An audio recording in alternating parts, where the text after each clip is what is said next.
All right, so the NBA season is very, very quickly approaching. Part of me is not even prepared.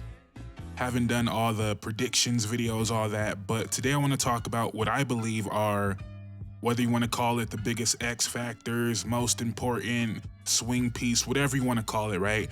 There are a couple players out there this year that I feel like will be the difference in a contender or a non-contender. We might as well get right into it. The first player that comes to mind immediately is John Collins, right? Not a big name, not a all-star level player, but to me, he is that swing piece for the Clippers. The Clippers went out and got Brook Lopez, they got Bradley Beal, they got Chris Paul, but John Collins is the player that makes different lineups viable for this Clippers team, right? If he's good enough shooting the ball, well, you can play a bigger lineup, right? You could play him not even necessarily a bigger lineup, but a lineup with less spacing. If John Collins isn't able to shoot the ball like he has been the last couple years, well, how are you going to play him with Zoo, with Chris Dunn?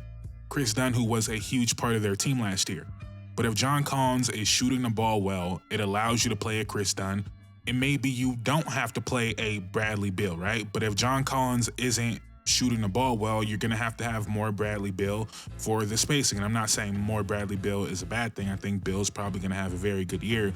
It just unlocks a bunch of flexibility in their lineups. And it works on the other end as well. If John Collins proves he can be a good enough rebounder and rim protector like he's done in the past at certain moments, we might even see some John Collins at the 5 lineups. Now, I don't know how much we'll see of that when you have Brook Lopez and Zoo, but we can see a lineup of John Collins, Kawhi, Derrick Jones Jr., Bradley Beal, James Harden.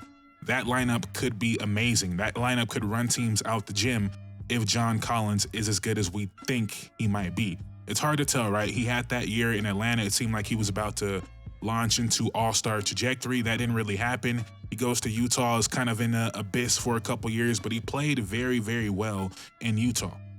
Over the last 2 years in Utah, he's averaging 16 points, 8 boards, shooting 53% from the field, 38% from 3, and only 29 minutes per game. He's been very, very good, but it doesn't matter in Utah. He's only going to be 28 years old this year. He's in the middle of his prime. I think he can have a great year, and I think him ending up being maybe even the 4th most important player on this team might be how it turns out, right? It might be Kawhi, Zoo, Harden, no particular order, then John Collins. I think it has to be that way for the Clippers to hit their actual ceiling.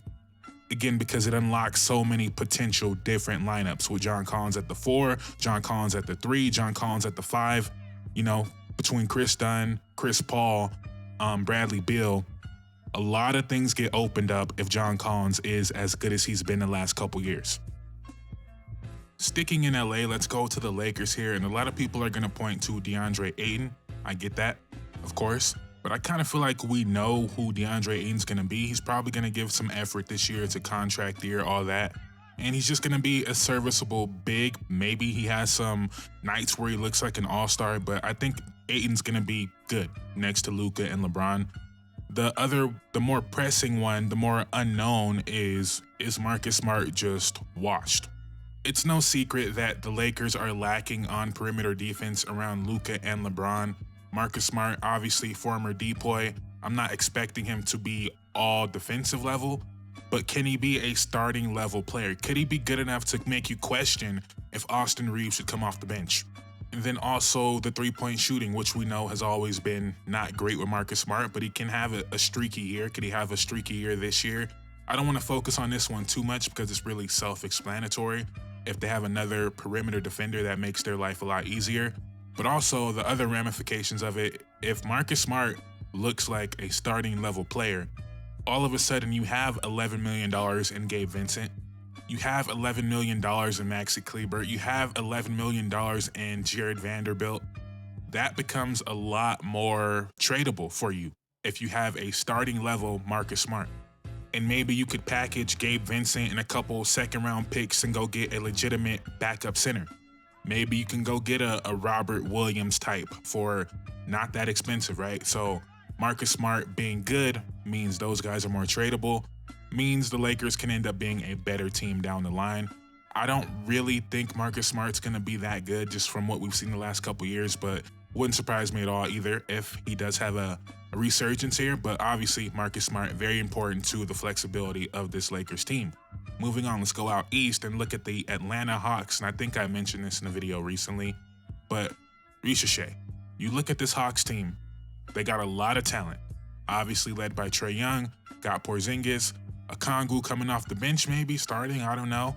Jalen Johnson coming back, Dyson Daniels, Nickeil Alexander-Walker, a lot of talent on this team. But only one real off-the-dribble shooter, Trae Young.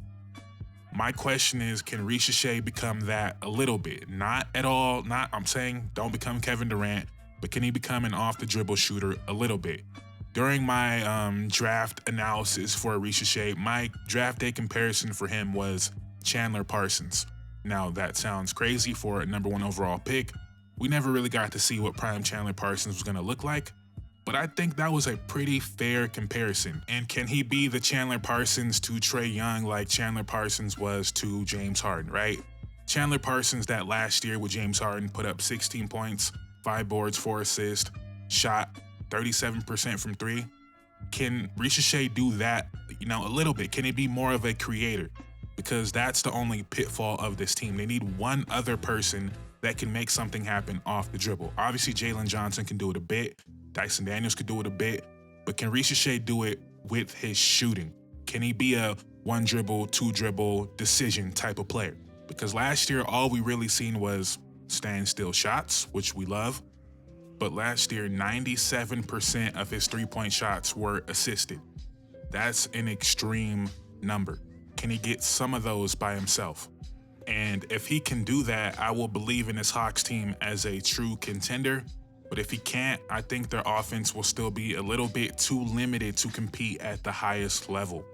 And we could take a small break from specific players and talk about teams in general that need someone to step up. Like the Minnesota Timberwolves, obviously everyone's going to focus on Rob Dillingham taking over that spot from Mike Conley. But Terrence Shannon Jr. potentially stepping up into a bigger role, Jaden McDaniels potentially being a better on-ball creator. Things that this team needs to happen to progress. Like one of those things has to happen or this team is going to get very stagnant. The Orlando Magic, their center position, they have probably 3 of the best backup centers in the NBA. That's what it looks like, right? And Wendell Carter, Goga Bitadze, and Mo Wagner. Love Mo Wagner. I guess Wendell has shown he's a starter in the past, but that really looks like 3 backup centers. Can one of them or can all of them be good enough to where they feel like they don't have to go upgrade that position? My money would be on Goga. Maybe you feel like the progression of Anthony Black is extremely important there. I could see that argument as well, but I think the center position is more of a pressing issue now that they got Desmond Bane.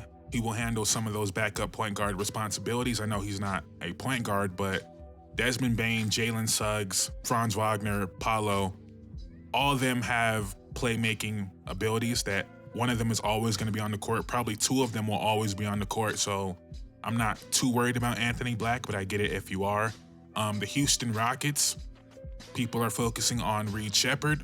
I'm focusing on Jabari Smith Jr. because I feel like, I've said this multiple times too, by the way, so apologies for the reruns, but I feel like he was getting lost in all this before the Fred VanVleet injury. You got Şengün, you got Steven Adams, you got Kevin Durant, you got Tari Eason, you got Clinton Capella, Dorian Finney-Smith, right? A lot of forwards and a lot of bigs that do something better than Jabari, right? They either shoot better or defend the perimeter better or defend the rim better, right? They all do something better than Jabari Smith Jr., who's been a average 3-point shooter, who's been a okay defender. He hasn't really been the player that people thought he would be. I still think he's extremely talented, but if I already have Şengün, KD, Amen Thompson right there. I know Amen Thompson's not a forward, but he plays forward sometimes. He's probably going to be more at the 1 now, which opens up opportunity for Jabari, but I already have those 3 guys. Okay, then you got Dorian Finney-Smith, who is a better shooter than Jabari, a better perimeter defender. Like, it gets hard to say why Jabari should be in the game. But I still think that his upside could be a big part of this team.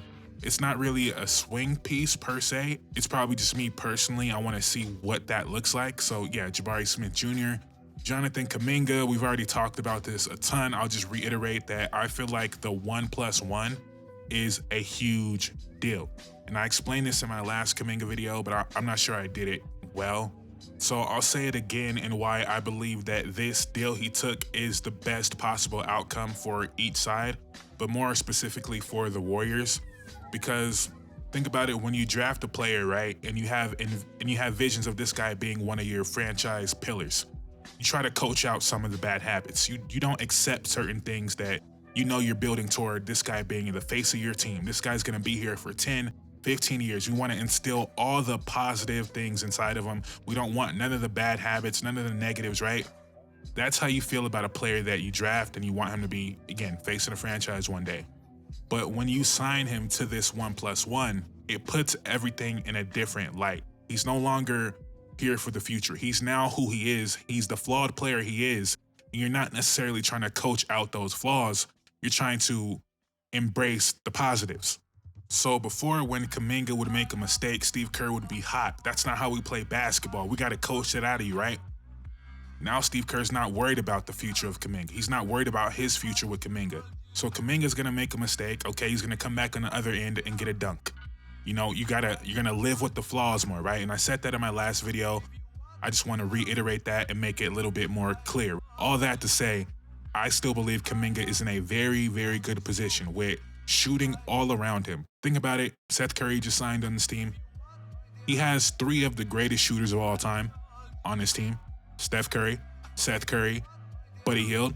Like, statistically, I think those are some of the 3 greatest shooters of all time. Maybe I'm wrong. So not only does he have that, he has 2 spacing 5s in Quentin Post and Al Horford. He has 2 other playmaking forwards that will find him in Draymond Green and Jimmy Butler. There's a lot here for Kuminga to flourish, and I feel like it's going to work out. Other than that, it's hard to give specific players. Like, I think Gigi Jackson is a big X factor this year. I think if he's as good as I think he is, the Grizzlies can be really good, but like, who's really, you know? Maybe I'm wrong. You know, I think he's going to be really good, but what other obvious ones are standing out to you guys? It's hard to do this when there's so much parity. That's why I focused on like teams that can make that contender jump, right? I think if Gigi Jackson is good, the Grizzlies can be a very good playoff team, right? I don't think they're going to be championship contenders, but if John Collins is really good, the Clippers can win it all. If Kuminga is really good, I think the Warriors can win it all. So actually, I'll do one more and go to a team that can actually win it all in the Denver Nuggets. And I'm one of the few people that was not very high on their offseason. Maybe I'm bugging, but is Bruce Brown going to be a better player this year than Westbrook was last year? Like, Westbrook was really good for them. In the playoffs, he was really good for them. So do I think he's going to be that much better? I don't know. Do I think that Cam Johnson is significantly better than Michael Porter Jr.? I don't. And maybe I'm crazy. Maybe it's the contract. But I think Cam Johnson is more steady, and maybe that's what you need around Jokic. But I think the highs of Michael Porter Jr. are higher on both sides of the court. The block shots, the rebounding is, you know, there's a lot more variance on that side of Michael Porter Jr., so I get wanting the more steady hand. But do I believe Cam Johnson is so much better than MPJ? I don't. I think he's becoming an overrated defender. You know, he's a good player, right? Obviously, he's a good player, but I don't look at their offseason and say, oh, they got so much better. I still believe in them because I still believe in Jokic. But I will say, Julian Strawther is that guy that could take them to that next level. And they went 7 games with OKC, so they don't have to go very far. But when I look at this Nuggets team, as good as Jokic is, as good as Jamal Murray is, as good as their 2-man game is, they still need, in my opinion, something else. To me, they need another player that is not reliant on Jamal Murray or Jokic creating a shot for them. And can Julian Strawther be that guy? Last year, there was rumors around Brandon Ingram. There was rumors around Zach LaVine. I felt like that was warranted. Now, again, they went 7 games with OKC. They don't need much. So swinging that far, probably not what they need. I even brought up Malik Monk. I think they need someone like that. But maybe it's Julian Strawther who takes that step as a shot creator. But I really feel like if this team had Malik Monk or a Jordan Poole type they would be, I mean, I keep saying they would be right there, but they're already right there. But you get what I'm saying? Like, I think they need that one more element of their offense, and maybe that's going to be Julian Strother. And if he can develop into that, I could see a world where this team is like a 60-win team, right? It's not going to look like much on the stat sheet, but that will be such a elevation in the creation on this team that it would have a huge impact, right? He's not going to do too much because you got Jokic, you got Jamal, you got MPJ, you got Cam Johnson, right? That's a lot of scoring already. But if he can do more off the dribble, the ceiling of this team is a lot higher.